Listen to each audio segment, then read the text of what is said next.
नमस्कार तथा हार्दिक स्वागत छ आर्ट अफ टिचिङ युट्युब च्यानलमा। म विदुर हरि आचार्य। आजको यस भिडियो सामग्रीमा म यहाँलाई कालीगण्डकी नदीमाथि रहेको बागलुङ र पर्वत जिल्ला जोड्ने लामो झोलुङ्गे पुलको बारेमा केही जानकारी दिनेछु। भिडियोलाई अन्तिमसम्म हेरेर यस सम्बन्धी आवश्यक जानकारी लिनुहुन हार्दिक अनुरोध गर्छु। हुन त पर्वत जिल्लामा अग्ला र लामा धेरै पुलहरू निर्माण भइसकेका छन्, जसले आन्तरिक र बाह्य पर्यटन प्रवर्धन गर्नका लागि महत्त्वपूर्ण भूमिका खेलेको छ। ती धेरै अग्ला र लामा झोलुङ्गे पुलहरू मध्ये हालै मात्र निर्माण सम्पन्न भएको सिंगल स्पान प्रविधिको संसारकै लामो दाबी गरिएको जुन दृश्यमा यहाँले देखिरहनु भएको छ त्यो पुलको बारेमा जानकारी दिनेछु। यो पुल बागलुङ नगरपालिका 1 रामरेखा र पर्वत जिल्लाको कुस्मा नगरपालिका 1 पाङ अदुवाबारी जोड्ने गरी निर्माण भएको छ। यो पुल 567 मिटर लामो र 138 मिटर अग्लो रहेको छ। बागलुङ तर्फको क्षेत्रमा पुलसँगै पर्खालयुक्त सुन्दर पार्क रहेको छ, जहाँ बसेर हामी प्राकृतिक दृश्यहरूको मनोरञ्जन लिन सक्छौँ। पुलको बारमा रङ्गीचङ्गी बत्तीहरू जडान गरेको देखिन्छ र साथै पुलबाट सुन्दर हरियाली प्राकृतिक दृश्यहरू अवलोकन गर्न सकिन्छ। पुलको निर्माण लागत करिब 9 करोड 25 लाख रुपियाँ रहेको पाइएको छ।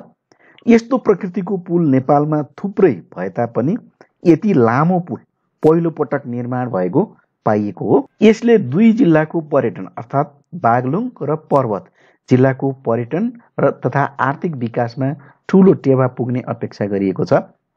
यो पुलको निर्माण भएसँगै बागलुङदेखि पाङसम्म पुग्न लाग्ने समय 45 मिनेटबाट 10 मिनेटमा छोटिएको छ। यो पुलको निर्माण भएपछि दुवै जिल्लाको आन्तरिक पर्यटन तथा आर्थिक विकासमा ठूलो टेवा पुग्ने र बागलुङ र पर्वतको पाङका मानिसहरूलाई आवत जावत गर्न सहज देखिएको छ। सिंगल स्पान प्रकृतिका झोलुङ्गे पुलहरू मध्ये संसारकै लामो भएको दाबी गरिएको यो पुल भ्रमण गर्न र हेर्न लायक रूपमा देखिएको छ। हुन त नेपालको प्राकृतिक सुन्दरतालाई हामी जति वर्णन गरे पनि कमै होला।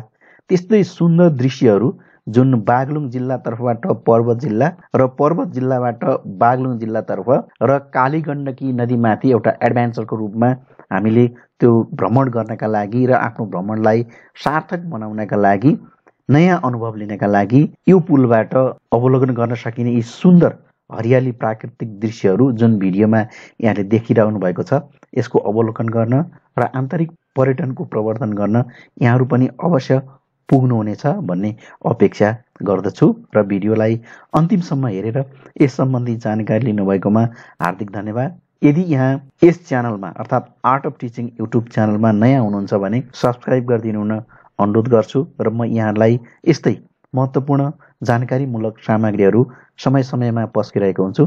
तसर्थ यसलाई यहाँको आफ्नो अमूल्य सुझावको अपेक्षा गर्दछु।